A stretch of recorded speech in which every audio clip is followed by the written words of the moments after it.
Big Daddy Government knows what's best for you. So sit down with us and take your medicine. My name is Sadie, and I am a 20-something-year-old American citizen who's been politically dispossessed. And I try to practice what I preach and uphold my values in my daily life. That was good. Thanks. Excellent intro. Yeah. My name is Jacob. I am Sadie's brother. Almost said sister. That would have been bad. No, I'm the sister. Yeah, I'm not trans yet. I'm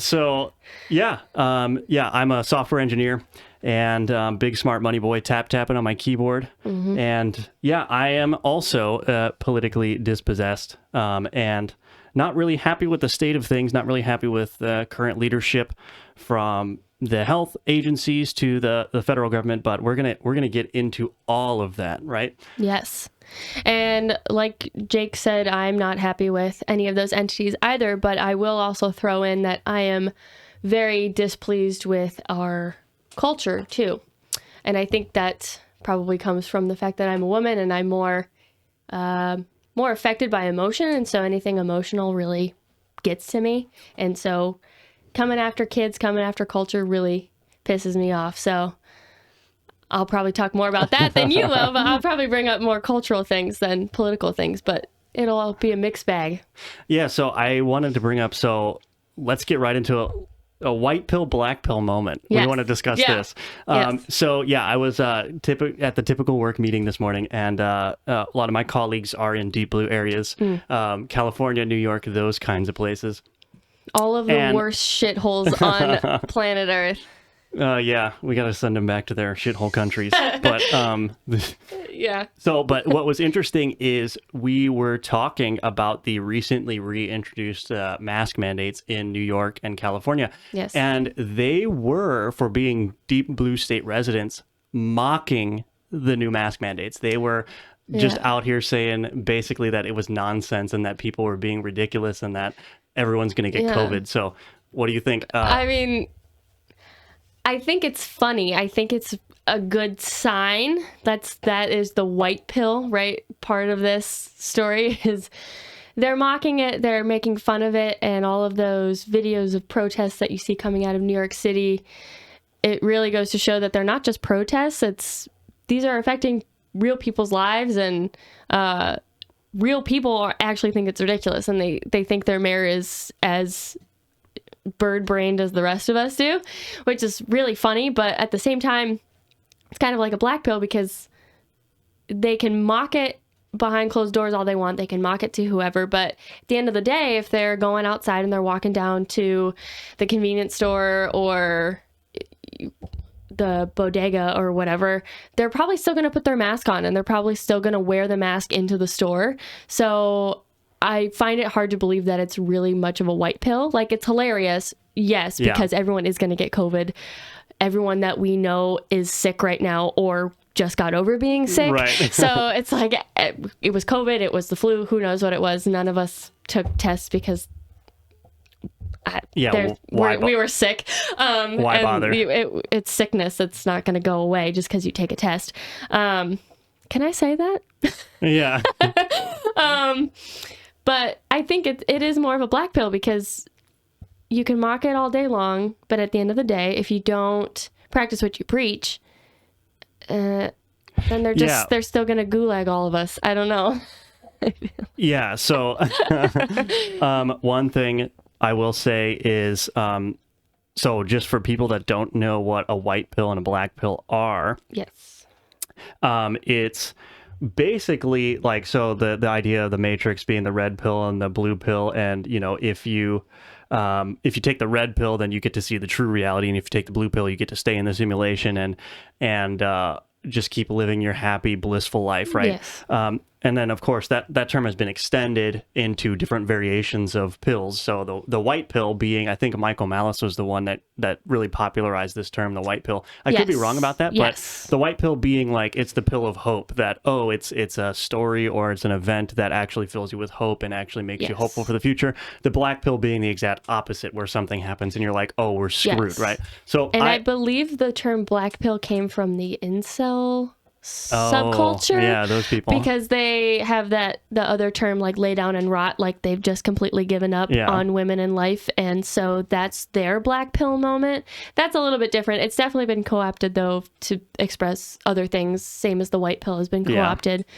And you'll hear things like clown pill, too, which is all you can do is laugh at how ridiculous our world has become. But black pill and white pill are used more often, I think, than any of those other ones. Yeah, I will say that I agree with your assessment on this particular instance being white pill, black pill. So let's see if this video of De Blasio on CNN, the mayor of New York City, let's see if this makes you sway one way or another. Is this him talking about it? Yeah, so hold on. Let me just pull this up really quick. So yeah, he's basically on CNN. I believe he's with the guy that replaced one of the Cuomo. I could be wrong about that. I don't watch CNN. So. Oh, did they actually replace Cuomo? Yeah. Brothers Cuomo? Yeah, he's gone. He's fired. Oh. You're fired. Well, I knew he was fired. I didn't know they had replaced him, but I haven't seen this video yet. Okay, so here's the video. Let's see what you think. People want to lead their lives. I mean, the hard thing, I feel it here in New York City. By the way, I'm from Philadelphia, so it's not like I live in a rural area. But I feel it in every block that I walk in New York City. But if I were in the middle part of the country with you, I don't think we'd see masks. I don't think we'd be showing our vax cards anywhere. So I come back to that point where unless everybody's on the same page in the country, we're kind of screwed. And you know how you get on the same page? People have to lead. So, look, I believe with enough leadership, enough mandates, we're going to get a hell of a lot more people vaccinated. The more people vaccinated, the more we actually make the transition to a time when COVID is in the background, not the foreground. And we know these mandates work, and we know people respond. Look, human beings are pretty predictable. If you say your paycheck depends on it, or your ability to enjoy life and go do the things you want to do, people will make the practical decision overwhelmingly, and they'll go get vaccinated. But we aren't pushing hard enough. We got to go farther. Did you hear that, Sadie? People will make the practical decision. The prackle. Yeah, I did. The host really had me going there for a minute because he's like, if we go anywhere in the middle of wherever, nobody's going to be doing this stuff. So, and I was like, yeah. It's kind of nice. Nobody does any of that stuff. Right. And then he was like, we're all kind of screwed. And I was like, okay, well, you showed your true colors. But I live kind of in the middle of nowhere. Nobody talks about it. Yeah. Nobody talks about it at all. You don't see masks anywhere. You don't even see signs on the doors that are like, would you please? We call this normal life. Yeah, but right. the part that I really wanted to focus on here is he says, humans are predictable. If you threaten their income and threaten their ability to enjoy life, then they're going to make the practical decision. I think it's a dumb statement, though, because we've already threatened people's livelihoods, and instead of giving up their values or sacrificing potentially their, well, I won't say that, but, instead of doing that by getting vaccinated, they have chosen to be poor and maybe homeless, and they have to move cities or they have to do whatever because of De Blasio's mandates. I also think it's funny that he's trying to cram all this stuff in like the 11th hour because he's about to be replaced by Eric Adams. Yeah, I don't think Eric Adams is going to trash anything that de Blasio's doing. I think this is the sort of like Trojan horse where de Blasio does everything that might be unpopular, and then the next guy just says, it was the previous guy, it's not my fault. Yeah. But here's the thing that I really wanted to focus on, though, is that he says in that interview that humans are predictable. And the irony is that he's describing himself. When you give somebody who is not wise, not enlightened, when they acquire power in some manner, they're going to use and abuse it. That is the predictable aspect of human nature. Yes. And so he goes in and says, well, if you force people to do something, then they're going to make the practical decision. Or they're predictable, right? And so, of course, he's being predictable by abusing his power. He is being predictable by abusing his power, but I think that statement is also a little bit wishful. He's saying if you threaten people, they will act how you want them to act, and that's what's predictable. So if you threaten them, he thinks that it will result in the outcome that he is hoping for, which is 100% vaccination and total compliance with masks and all of these other policies. But really, you see people protesting in the street. You see your coworkers laughing at them and laughing at people like Mayor Bill de Blasio. And you see, I mean, maybe they'll do it on its face, but behind closed doors, they're laughing at it and they're mocking and they're going, okay, I don't. Right. And so that kind of humor and mockery is going to lead to some semblance of unpredictability, right? Because that's a good point. Yeah, if you push people too far, you're almost in an unpredictable situation. Yes. Like there's only so much that you can do coercively to get a predictable result. Right. Eventually you're going to go too far. And, going too far might just mean, hundreds of thousands of people leave New York State. Which is you're already happening. seeing, Right. right? And you're seeing this in California too. Right. Well, I should have saved that article, but I want to say it was in the Post-Millennial. They had cited a study coming out of University of California, and they said that the people leaving California, those numbers weren't really high, but that the number of people coming into California had dropped drastically. Oh, I see. By like 34% or something like that. That makes sense. So it's still tracking the lack of population growth, but it's not so much in the way that I'd like to see. Like right. people are the still population's entering. Not going down necessarily. It's still increasing. It's increasing but at a slower rate. much slower rate. Well, that's still, So, if I'm a leader of a state and I'm expecting a certain amount of influx into the state, that's going to factor into state budgets and all that stuff. And especially if you have big companies leaving or big companies not coming, right. that's a huge opportunity cost, right? So, well, and there's so many restrictions in California now that no new business that's growing is going to want to set up shop right. there, because that is also unpredictable. It goes back to that predictability thing. The only thing that is predictable about people is that they're unpredictable. Yeah. You don't ever know what they're actually thinking. They may be polite, they may be cordial, they may agree with you on face value, but really, when it comes down to their livelihood, they're going to do whatever's best for them. And that is really where the unpredictability comes from. Well, we can stick on this COVID madness for a little bit longer. Sure. Take a look at the screen here. So we have a tweet from Jordan Schachtel, I believe, or Jordan. Jordan? Jordan. Oh, man. Oh, it's Jordan Schachtel. I was smitten with the tisms for a little bit right there. Just a touch. So this is a blue check on Twitter. I actually don't know who he is, but he has a screenshot. Substack? Okay. Oh, he's got a Substack. Okay. So that means that he's a more real journalist than anyone at the New York Times. I appreciate it. Yeah. Yeah. So anyway, this tweet says on the screen here, Cornell has reported over 1,000 new COVID-19 cases this week. Cornell's mRNA shot compliance rate is over 97%.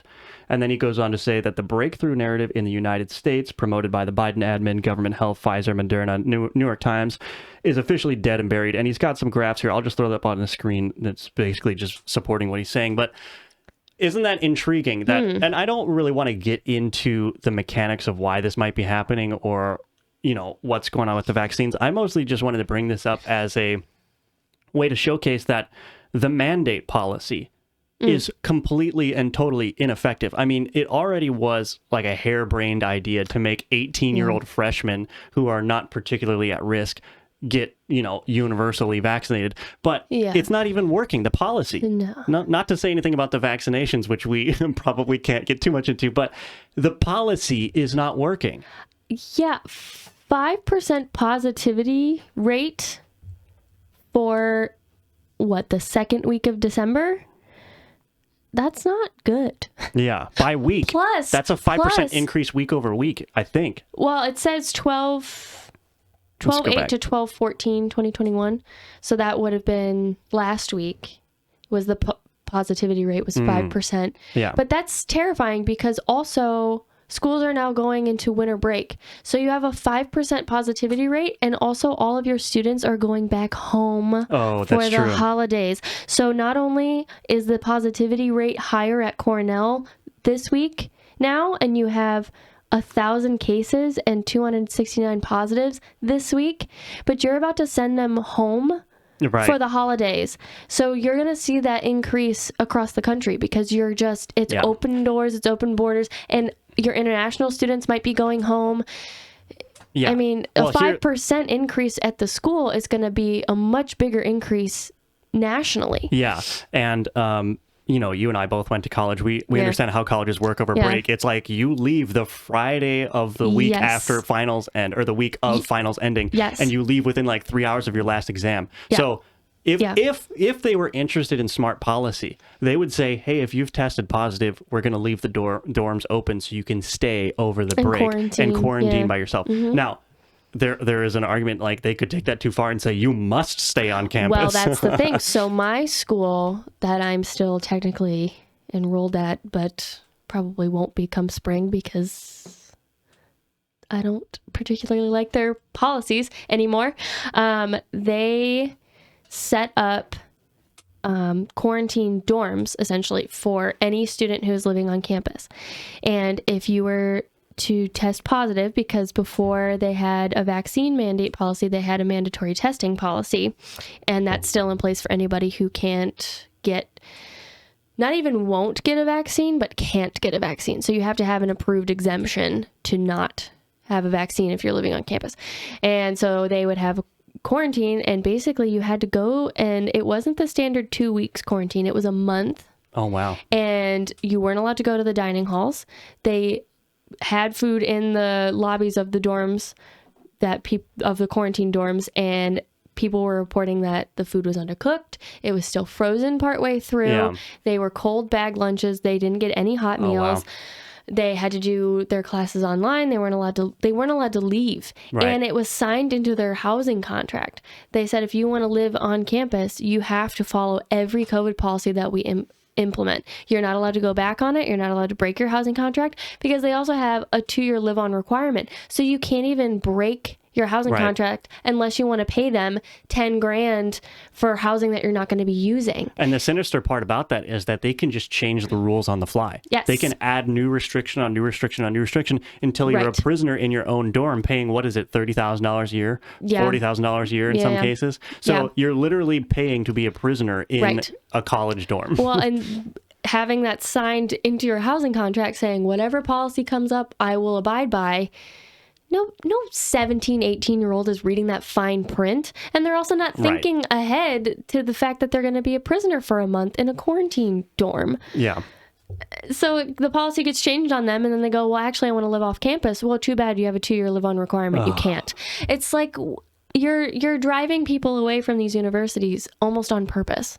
Yeah. I don't know. But well, they're not driving people away. They're creating a captive audience that they can milk as much money from as possible.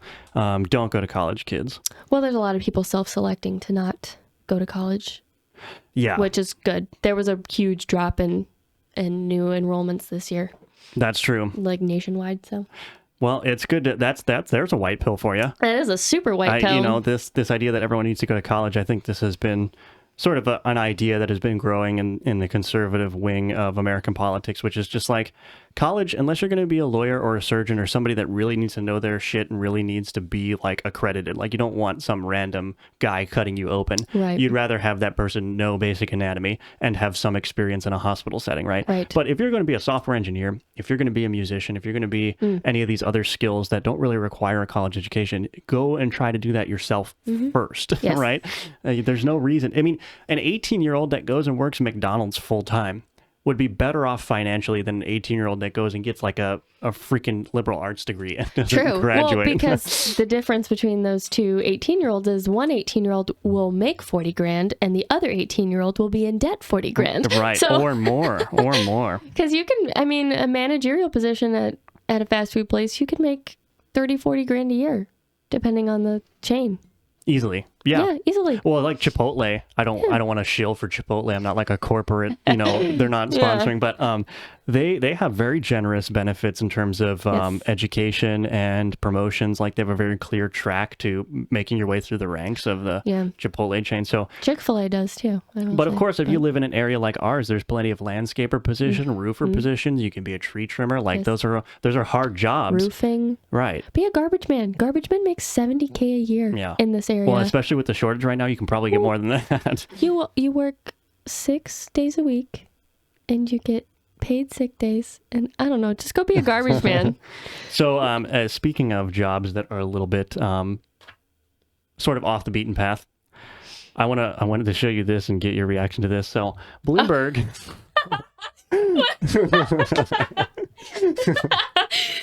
Yeah. So Bloomberg Business, which has the handle @business, which is actually kind of G, right? Yes. So Bloomberg has this brilliant article.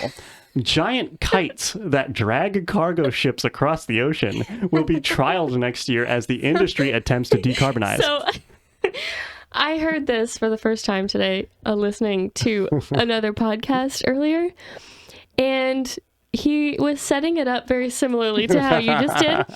And he kept saying kites, kites. And I said, you mean sails? Like a sailboat? Yeah. And I was laughing hysterically because how do these people think we sailed the oceans for millennia before we had motors? I love this. It's like we're so smart, we invent oil to transport boats, and then we rediscover the power of the wind. It's like, bro, you just grab one of those 14th century sailboats with a massive, like the Christopher Columbus shit, and just load your cargo up on that. This is way worse. This is like a parasailing kite that they put as an image. It's like you could just put up a mast and a big ass sail and it'll do the same thing. Yeah, so maybe make your boats out of wood too. It might help. I don't know. Yeah. So that's actually, wood is a renewable resource, and imagine the environmental impact that's required for all that aluminum or steel or whatever they're using for the hulls, all the smelting that needs to go on. We want to decarbonize, but we also want fossil fuels still. Right. It's like that doesn't make any sense. And here's the stupid shit, right? These ships that they're going to trial, how much you want to bet they're carrying tons of plastic garbage from China? Oh, sure. Which is just like, But everything's individually packaged in its own plastic. Would you like some plastic with your plastic? How about plastic in your plastic in your plastic? Yeah. Oh my goodness. I laugh so hard because I'm like, we already had this. We already had this. We're just regressing. And I'm okay with sailboats. Yeah. Sailboats are great. I actually wanted to kind of talk about this in a serious way because I actually think that it's interesting that we're resurrecting what is essentially an old technology. I mean, it's being applied in a new way. Obviously, these kites have to be engineered differently, right? Right. But I actually think it's interesting that we're actually looking into the past for solutions of how we deal with the climate problem, if you believe it's a problem. But I'm actually not opposed to this. I think there's a lot of interesting engineering challenges here. But do you think they actually looked in the past, or do you think some big dummy was like, I have it, it's kites, we're gonna call them kites, and nobody was like, you mean sails? They were just like, yes, kites, that's what we'll do. You know what, with the quality of the people coming out of the college system that we're talking about, yes, it was probably a guy with some degree in engineering, or a woman. I mean, or they, them. I don't want to be, Azizer. Yeah, it could be Azizer. And it. Yeah. It came up with the kite. They probably thought that it had a very nice idea. It identifies as the wind, and so it thought, kite. I would love to give them the benefit of the doubt and be like, yeah, you're reusing old technologies, you're reinventing them. But honestly, I think somebody was just like, how do we solve this? A kite. And they pitched it to some bigwig at their company, and they were like, that's it. Right. Yes. Yeah. Well, the cynical part of you could be like, what grants are they trying to get for their money laundering operation? Oh, you're going deep. What UN committee are they sucking off? You know what I'm saying? But just the children. No. Oh. Elon Musk already called them out. Yeah. The UN is a whole problematic organization. Maybe we'll have to get into that in another episode. But yeah, I think there are actually a couple of interesting engineering issues with this. For one, what happens when you go to port? Like, is that shit just gonna like decapitate people that are sitting on Well, that's why the old sails were such a great thing, because you could just roll them up onto the mast. I mean, I would assume that any place, let me put this back up on screen. I'm guessing this isn't actually what they're going to look like. I think this was just it's a rendering. A rendering for dramatic effect. I would assume that if the kites are some distance ahead of the ship, you're probably going to need a couple of extra engineers who are just responsible for maintaining the kite and manning it, right? Because when you get toward land or towards other ships or through a canal, you'd obviously have to bring that in and fold it up and everything like that, right? I'm sure they're going to have some kind of retractable contraption, you know, so you can wind it back in and it's contained within a room or something, and it just kind of folds in on itself, and then there's like some kind of quick release kind of mechanism. But also, what happens if the wind dies down and it just sinks into the water? You're not going to be able to operate these oil rigs or cargo ships rather, with just wind power. It's not possible. I mean, sometimes these old sailboats would just be floating on the ocean for days because they had no wind. Right. Like, it took months and months to get anywhere because they were solely reliant on the wind and maybe oars operated by manpower, but you're not going to get very far in deep ocean with just wind and oars. So it's not like they're getting rid of their motors. No. It's just, this is going to be a secondary thing because they have to use them to get in and out of port.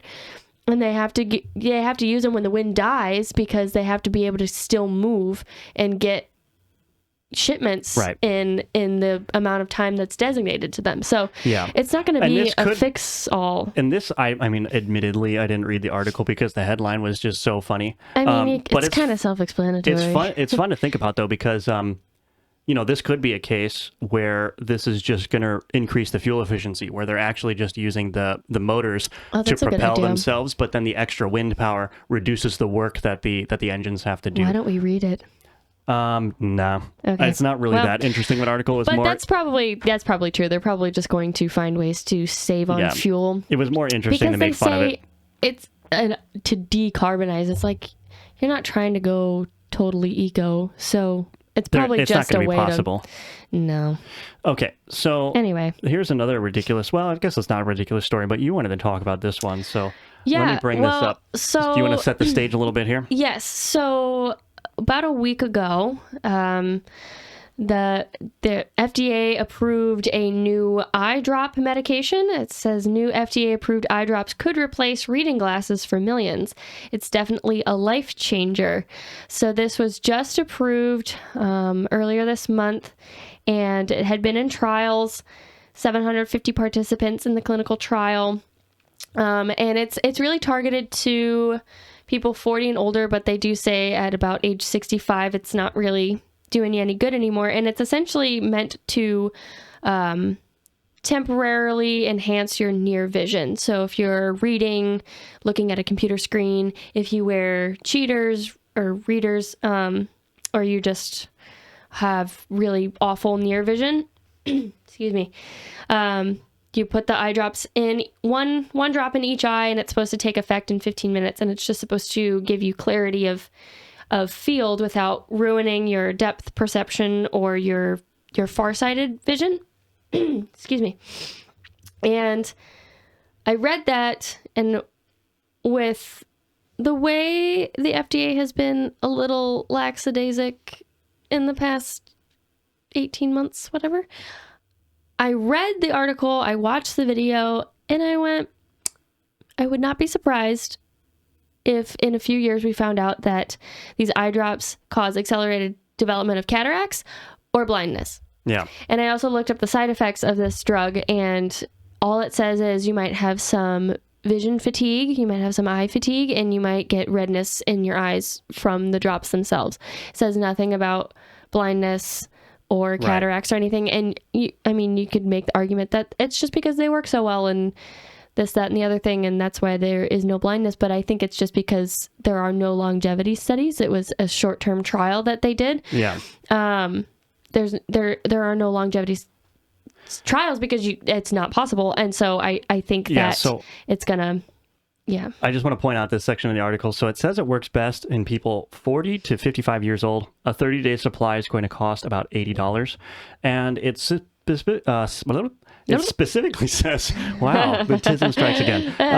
It specifically says down here, and I made fun of the CNN guy for saying practical. It says down here, the drops are for mild to intermediate cases and are less effective after age 65. So my question is why? You know, like, we have these things called glasses, which cost, in many cases, less than $80, and they last longer than 30 days.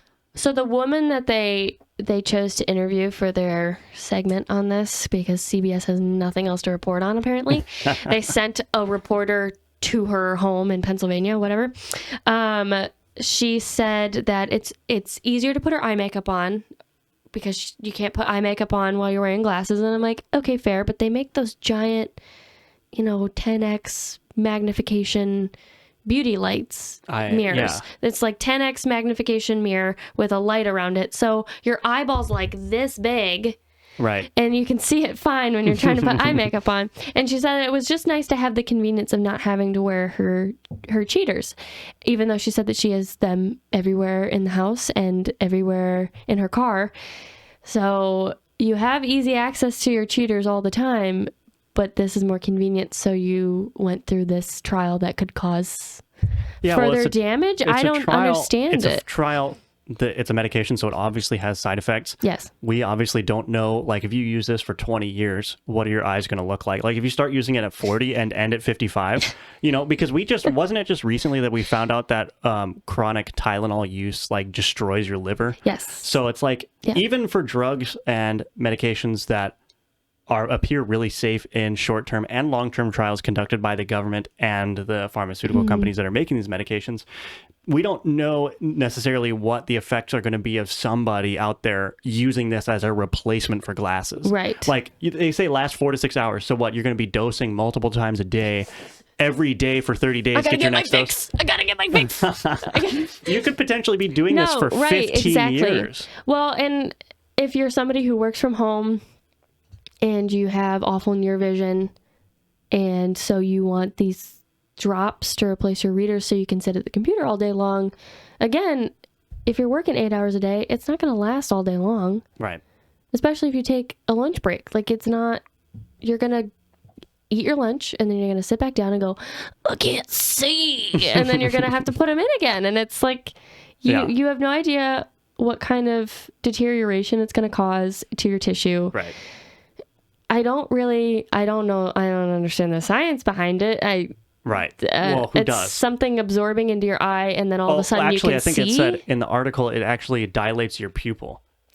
Okay. So then, so it's going to deteriorate your tissue because you're dilating your pupil, which is a muscle. Artificially. You're doing that, and it's a muscle. And so wear and tear on your muscle. Right. Just wear glasses. Well, and I will say this, like, obviously neither of us are medical experts, but like expert doesn't really mean much anyway. To me, when we talk about things of medical significance, we're just thinking about it from a common sense perspective. Like, if you are putting a synthetic brand new medication in your eyes every single day chronically, for like, obviously if you use it like on a weekend just for convenience, probably not going to cause many issues. Right. But there are going to be people out there who use this as a replacement for proper vision treatments, right? Like glasses and contacts. Even contacts, I'm suspicious about those having long-term effects. But because you always hear stories of people who are like, well, I slept in my contacts, you're not supposed to. I'm like, are you trying to glue a piece of plastic to your eye? So it's just a matter of common sense. Like, obviously, if you can avoid it, you probably don't want to be doing this all the time because it's it's like anything. It's going to cause long-term problems, maybe, probably. I just thought it was funny that my first thought was, oh, this is going to cause blindness, Yeah, and we all know that the FDA is not super trustworthy. I mean, there's a lot of money to be made. They approve foods that we eat that everyone knows are bad for you. Right. And we're still permitted to eat them by the government. Right. I'm just going to leave that there. You know what I actually think is kind of funny? Like, the FDA inspects meat and everything and steak and all that, and then the CDC says don't eat your steak with any pink in it at all because that's carries a certain risk. It's like, this is the CDC that's recommending us through the pandemic. They don't want you to eat your steak medium rare. They also approve meat that has like a small percentage of horse meat in it. So Taco Bell, looking at you. Called out. But I don't know. I just wanted to bring that up because nobody's mentioning it. It's a cool technology, but I am skeptical. I just have to say. Yes. So I understand that you're a person that has some thoughts about gender. Oh, we're jumping right in. We're moving this show, baby. So I don't know if you want to start giving your thoughts, but I actually do have a prop for us to talk to, perhaps. A prop? A prop. Well, it's on the computer, but yeah, it's a prop. Okay. You want to see it? So, no doubt. Oh, no. No doubt. I hate this. No doubt. So, for people. I hate this so much. So, I'm going to explain this real quick for people that are just listening. This is the genderbread person, which kind of has been a beaten horse in sort of the conservative circles. Yes. But I think there's one point I wanted to make about this, and I figured it would be a good launching point for your thoughts. But so for people that are just listening, if you haven't heard of the genderbread person. The gingerbread person. The genderbread person. Yeah. I'm sorry, I said ginger. I hear a lot of ableism coming over on that end of the table. Anyway, the genderbread person is essentially, it's a gingerbread person. It's a they, them, a zezer. Not the gumdrop buttons. Not the gumdrop testes. All right. So there's the genderbread person, and there's the brain, which of course is rainbow colored and with an arrow pointing to it that says identity. There's a heart with an arrow pointing to it that says attraction. And then you have the male, female, and I believe intersex gender symbols. Yes. You know, those weird alien things that came off the ship at Roswell. It looks like an antenna. Yeah, it looks like an antenna. That has an arrow pointing to it that says sex, and then there's an outline going around the genderbread person that says expression. And then there's a whole bunch of BS graphs down here that explain everything. It's a ridiculous concept, but... Okay, so there's a few reasons why I hate the genderbread person. Go for it. Okay, because, first of all, it's obviously marketed to children. Yes. And I hate that, because...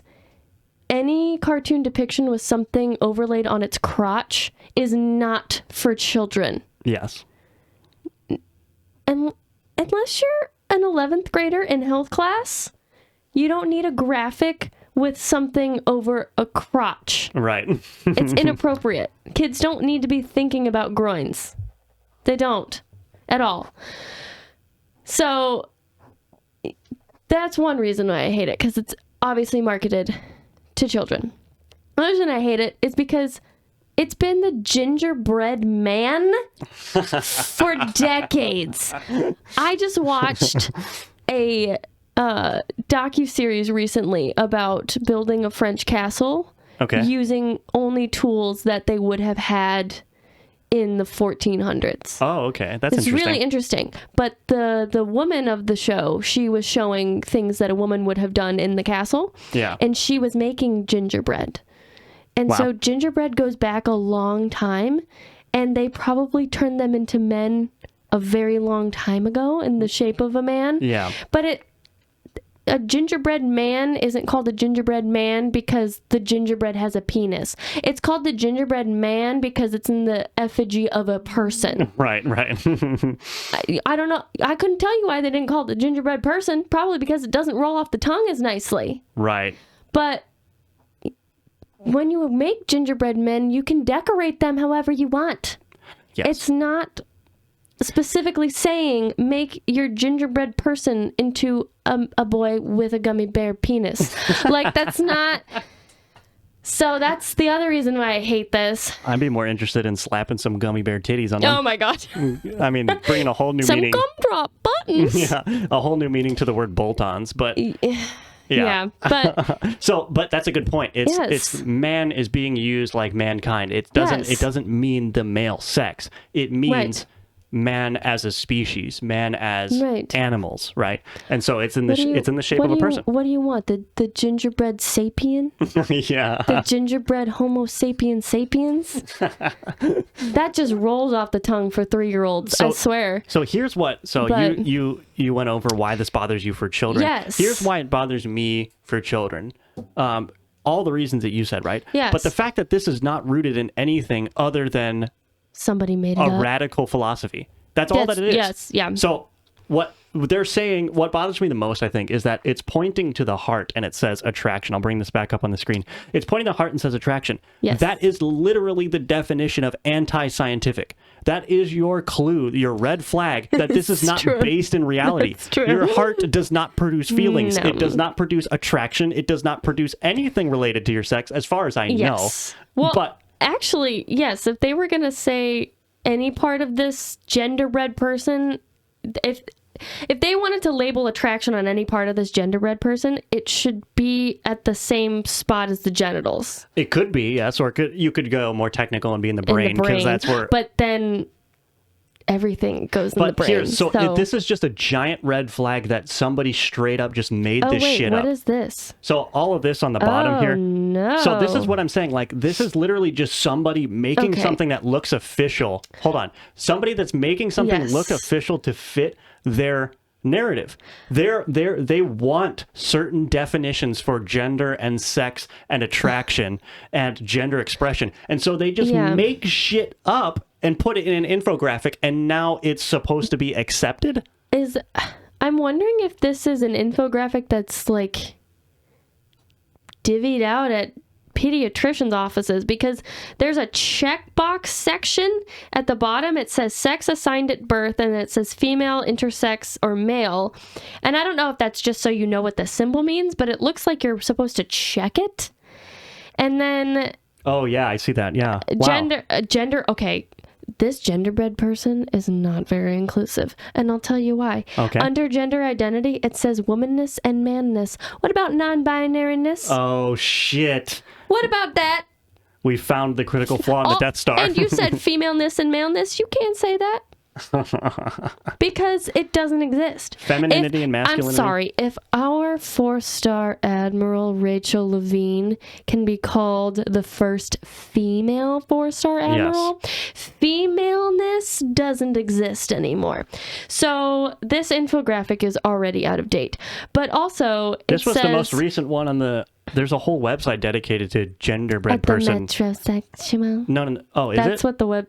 If you scroll up, it says that's. Oh no, that was the person that created it. But the whole I can't read that from here. But it's a genderbread website where they pass out flyer or like stuff that you can print out for pediatricians' offices, for classrooms, with varying iterations on the genderbread person. I have something to say to the person who created the genderbread person. I'm gonna say it now, and hear me good. Stay away from my children. Yeah. Well, you got to do the homeschool co-op. Yes, that's the plan. I watched a TikTok video that might not exist on TikTok anymore because I'm sure it violated community guidelines. But yeah, you tried to find it. I did try to find it. I could not find it.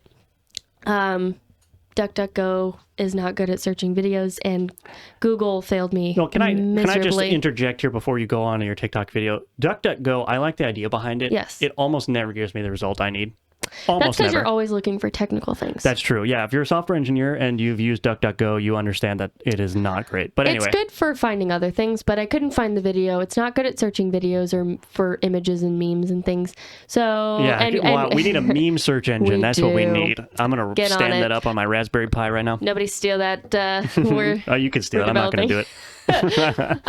But I watched this video, and I wish I knew the username of the gentleman that did this, but it had been reposted so many times that his tag was like blurred over by 3 other names.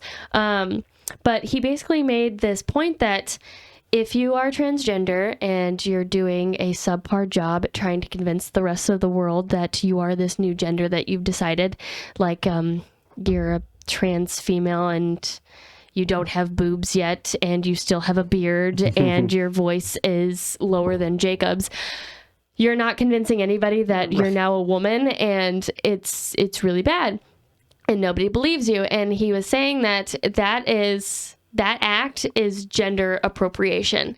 And I'd never heard anybody frame it like this, and I thought it was amazing. And he said that, you know, if you can take hair from a culture and you can take music from a culture and you can take clothes from a culture and wear them and try to appreciate them, and all of a sudden that's cultural appropriation, then why can't you have gender appropriation? Because a lot of what's happening with these trans individuals is that they're just wearing what they believe to be is what the other sex is, and it's creating a caricature of what that sex should be. So women who become they try to become men, have this caricature of overtly masculine tendencies, and they wear very masculine clothes and they get very masculine tattoos because they think that that's what being a man is, which I don't know what being a man is because I've never been a man and I never will be a man. But if I had to take a guess, I would say that is not what being a man is. And the same goes for people who are men that try to say that they're women. They're always overweight, and their spicy. hair is stringy and greasy. They wear the gaudiest makeup they can and don't shave their beards. They wear high heels and tight clothes, and they think, well, that's what being a woman is right. just painting your face and wearing trashy clothes, and ta-da, I'm a woman. And they do nothing else to try to convince you that they're a woman. They take no steps to make their faces look feminine. They take no steps to speak in a feminine way. And he said, if cultural appropriation is just that in society we've created these societal norms and you're stealing a societal norm from another culture and society says it's wrong, so it's cultural appropriation, right? Then it's the same for gender. And I wish I could find this video because he said it so much better. Yeah. But he also said that these societal norms are created by society. So you can't say, well, I am trans, so therefore I am whatever it is that I changed to, because you're saying that male and female tendencies are also societally constructed. And so you're just going from one societal construction to another, and you want us to play into that. It's appropriation. Right. And I just thought that was a really insightful thing that nobody has brought to the front.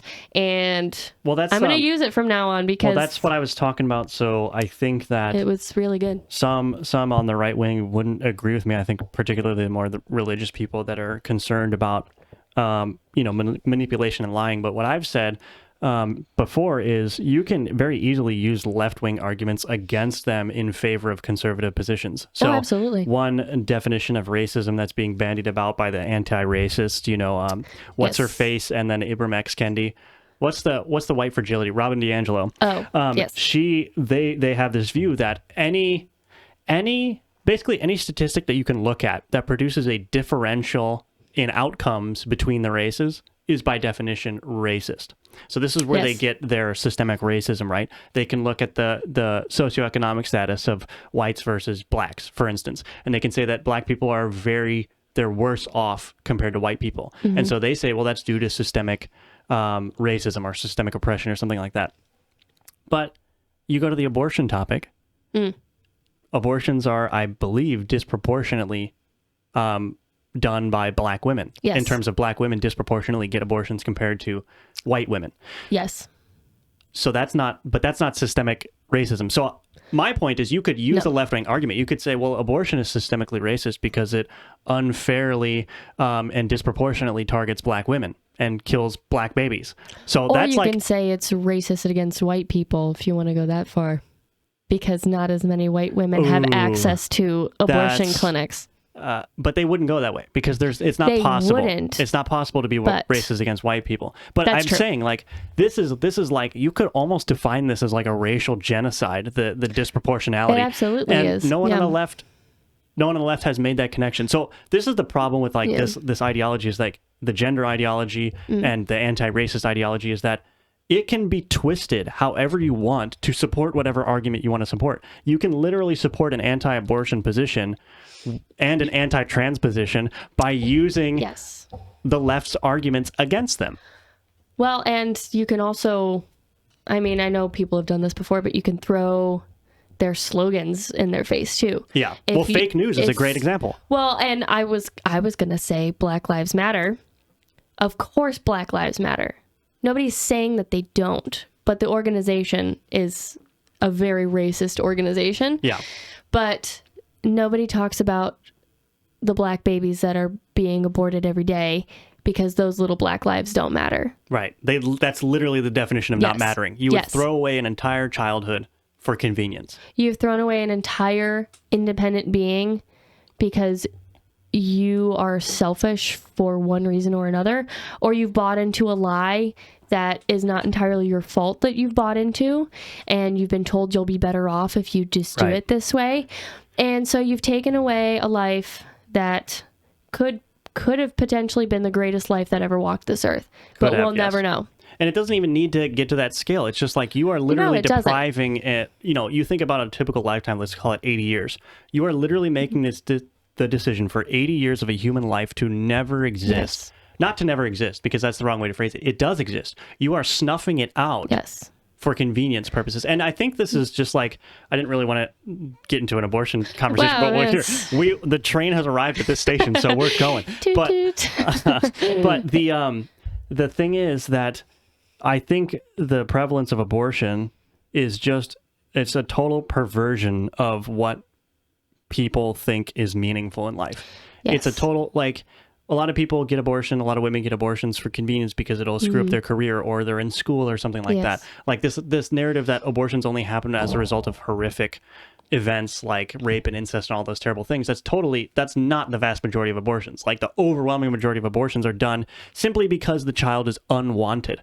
And that's a cultural problem. It's a problem of how do we get to the point where a child is literally a burden? That's the worst thing that could happen to your life, is having a kid. That's totally on its head. That's flipped on its head. The best thing that most people will ever do is have a family. Yes. That is the best thing that most people will do. You could climb the corporate ladder and make big bucks, and then find out when you're 35 that you can't have children anymore. Like, you could do that. Yes. You know, and I'm even thinking from like a man's perspective, right? If I accidentally I hope so. Well, yeah. Well, like I said, I'm not trans yet. Okay, give me some space. But if I had a kid, it would be unexpectedly. It would be a shock. You know, I don't know if I'd be thrilled immediately, but that's when you have to rewire your perspectives and your expectations out of life. That's when you have to be full on, okay, this is the best thing that's ever going to happen to me. I'm going to take care of this kid. This is going to be my life now. Yes, but I think that, just to comment on your point, the reaction to a pregnancy is always different for a man. An unexpected one. Yes. Like, right. If you want kids and you're planning on kids, pregnancy is great news. But I don't think many abortions are happening for planned pregnancies. No. Unless they've got a little bit of the tisms or the downs. That's a whole other... Oh, no, we shouldn't go down that road. I'm against that, for the record, though. Yeah. But... No, a man who has an unexpected child, I think it's always different, because you don't think of it as the same way. If you're a younger man and it happens to you, you could feel like your life is over. Yeah. Because you haven't had the chance to do anything else, or make your money, or climb the ladder that you want to climb. And women will either see it as complete, total, utter devastation, or... this is the only thing I've ever wanted to do. Nothing you can say is going to make me get rid of this child. And I don't care if the man's in the picture or not. I'm doing this. Right. Like, men, it's always kind of like, oh, shit. Right. If it's unexpected. And maybe they'll do what they have to do. Maybe they'll take off and never be in the baby's life. But for women, it's like, you have two options. Not really. But they say you have two options. Destroy the life, carry on doing whatever it is that you were doing, and never think about it again, and there's no repercussions, which is not true. Or be a mom, have joy, have a life. And this is a really big problem for Black women, I think, because they've been raised by single mothers themselves usually, and they're raised to be strong, independent women who don't need no man, right? And, you know, the government will help them raise their baby. They'll give them some money to help. Maybe the dad will pay money too. Maybe. But we see that doesn't usually happen in the Black community. And then they are working moms. They're single. And they see that their moms did that. And now that abortion is a readily available option, they go, well, I'm a strong, independent woman. Yeah. I don't want to do what my mom did. Yeah. And I think, and that's a shame. I think that there's a lot of that in the Black community. And I think, but you also see this in like the poor white communities too. Yes. You see a lot of white men knocking up several women. Yes. And the women will either keep their kids because they have the same attitude, I'm a strong, independent woman, or they'll get abortions. And it's like, I think it's more, there are disparities in racial differences, but I think that's largely because there are disparities in socioeconomic status among the races. So I think it's mostly a socioeconomic problem. And if you're in a lower rung, I think that you're probably more likely to get abortions. You're probably more likely to be a single mother. You're probably more likely to be a deadbeat dad. Yes. And that wasn't really the point I was trying to make. I think it's just marketed more toward Black women. It's not that the same scenarios don't arise for socioeconomically disparaged white women, right. But I just think that it's marketed more towards Black women. So that's a cultural problem. Right. Well, and you even see this where we live. We live near a major-ish city. And the billboards for reproductive things, the closer you get to the city, are all Planned Parenthood and right. abortion. And the farther you get away from the city, there's billboards for adoption agencies. Right. And so... Yeah, how many abortion billboards do you see out in rural area? None. You see... God has created billboards in the area that I live in. And hell is real. Hell is real. It's coming. Read your Bible. Not that there's anything wrong with not that there's anything wrong with reading your Bible, but those are the kinds of billboards that you see, like 188 Truth or whatever, to talk to somebody who also believes in God on the phone. But then as you get closer to the inner city, near where we live, it's mostly Black people that live in the areas, and all of the reproductive billboards are either for contraceptives or they are for abortions. And it's like the people on those billboards are Black and the people on the adoption billboards are white. And so it's very clear who it's being marketed to. Right. And so it's not that it's not equally accessible and it's not equally a problem, right. Single motherhood for socioeconomic status. It's a problem from the top. It's a problem from the top. It's a problem from, why are you marketing to specifically Black communities? Right. Not that you should be marketing this to any community, but... Yeah, and I want to be clear too, like what I will say unequivocally is that I want to see more Black babies in the world. 100%. I want to see more white babies in the world. I want to see more babies. I want to see no abortions, more babies. You know what I want to see more babies in the world of? What? Black Asian babies. Ooh. They are the most beautiful people on the planet. And that's a really hard one because Black people and Asian people don't tend to get along, but they make the most beautiful babies. So I would like to see more of those. That's how you heal the racial divides. You have babies. Yeah, because once everybody's mixed... Yeah. What do you do? Who's racist against who? I mean, I guess you just go by shade then. But... No, this is what I've always said. My, I guess, one dream I have for the United States is for everyone to be racially indistinguishable, because then we'll have ultimately succeeded, right? Yeah, we'll have mixed cultures so successfully that there are no racial barriers between marriage, between having babies, and everyone will be some shade of light brown, and we won't be able to tell. I don't think you can get to that point, though, because of all the immigration that we have here. Well, I mean, as long as there's other racially homogenous groups around the world that are immigrating into the United States, then you're always going to have but I think that, it would be great to not be able to distinguish anyone's race and for everyone to have Native American and Black and Asian in their family tree. Yeah. I think that'd be absolutely wonderful. Yeah, I agree. Be cool. So maybe someday. I'm sure it will happen. Maybe when we're a spacefaring civilization. So let's move on to this. So this is probably the last one we'll do for tonight. Okay. Sounds good. So this is an article from BuzzFeed, and it's regarding the... Why? Well, no, it's really good. Is it? Okay. I mean, BuzzFeed occasionally puts out some bangers. And so this one is from BuzzFeed. This is about the FBI plot to kidnap Governor Gretchen Whitmer of Michigan. Do you remember that plot?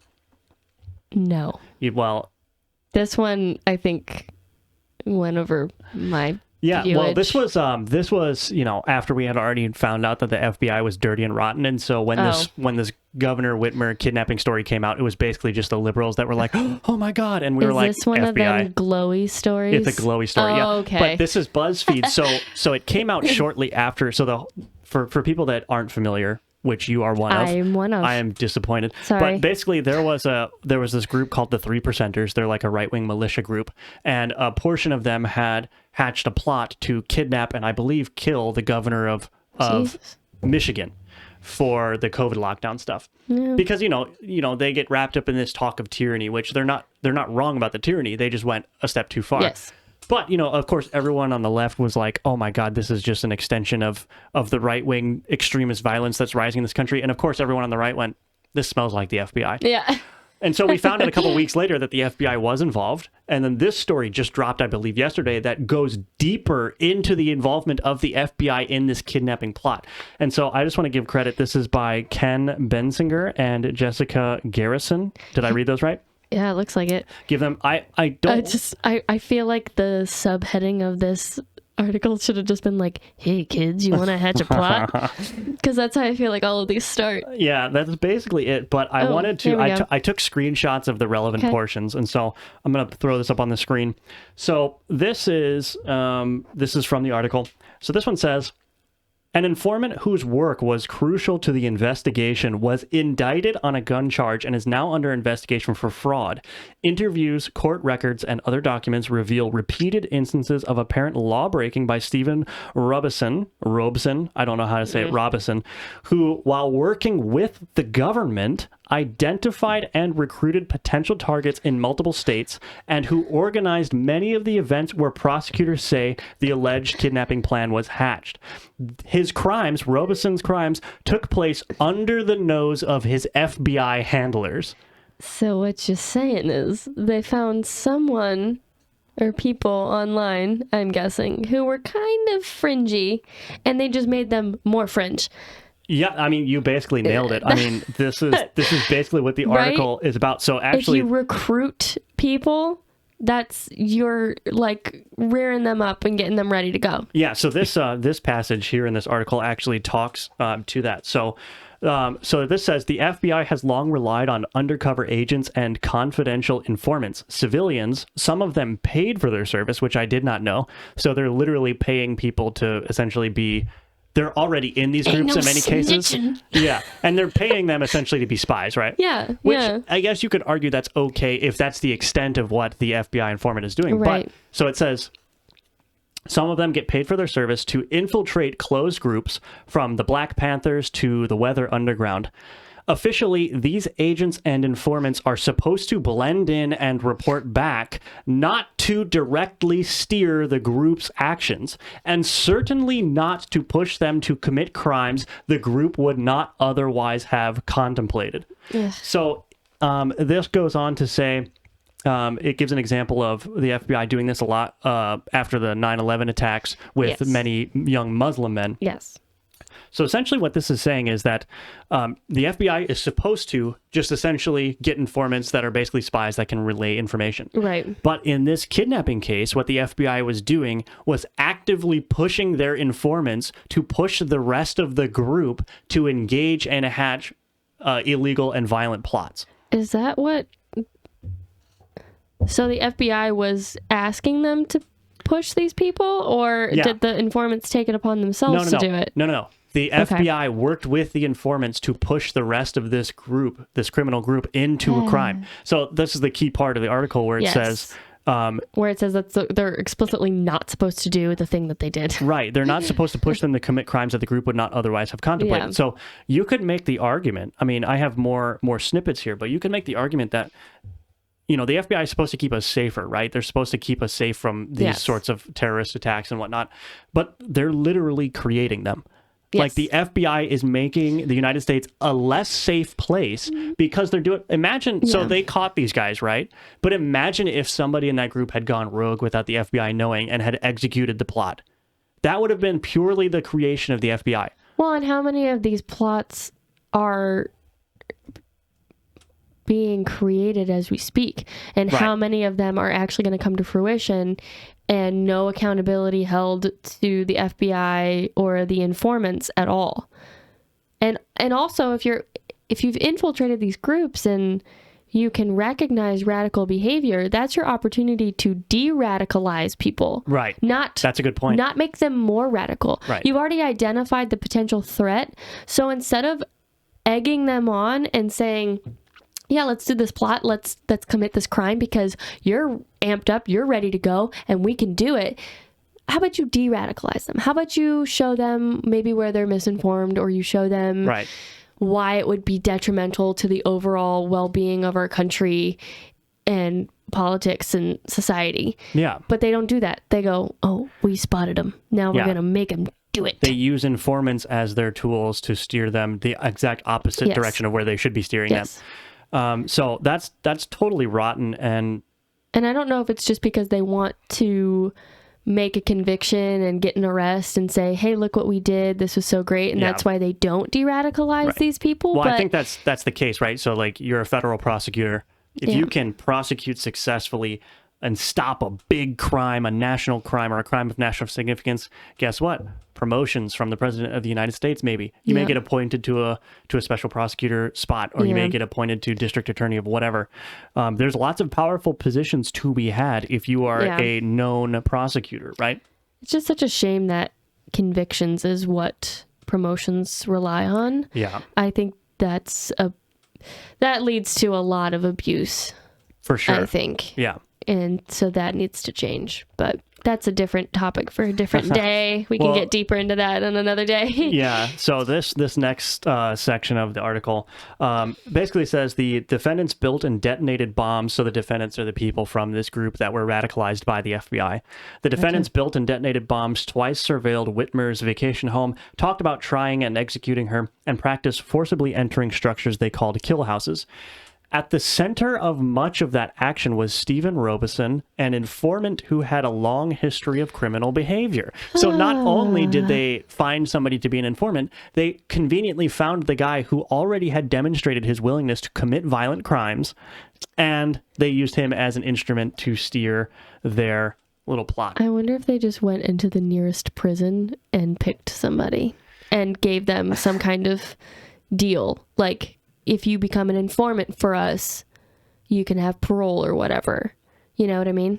Yeah. So, because how else would you end up with somebody who already has a history of criminal behavior? Well, and why would you actively pick that person unless there was some way you could have a leg up on them to make sure that they did what you wanted to do, like a parole deal? Yeah. Well, interesting that you mentioned parole, because that's coming up. So Robeson, a burly concrete and asphalt layer from Wisconsin, founded a branch of the anti-government group 3 Percenters. Okay. But he also has a rap sheet stretching back to the early 1980s that includes fraud, assault, and sex with a minor. This story has everything. This is this is literally like a movie, and a long secret history of working as a confidential informant. So not only has he been a violent criminal in the past, since the 80s, he also has a history of working as a confidential informant.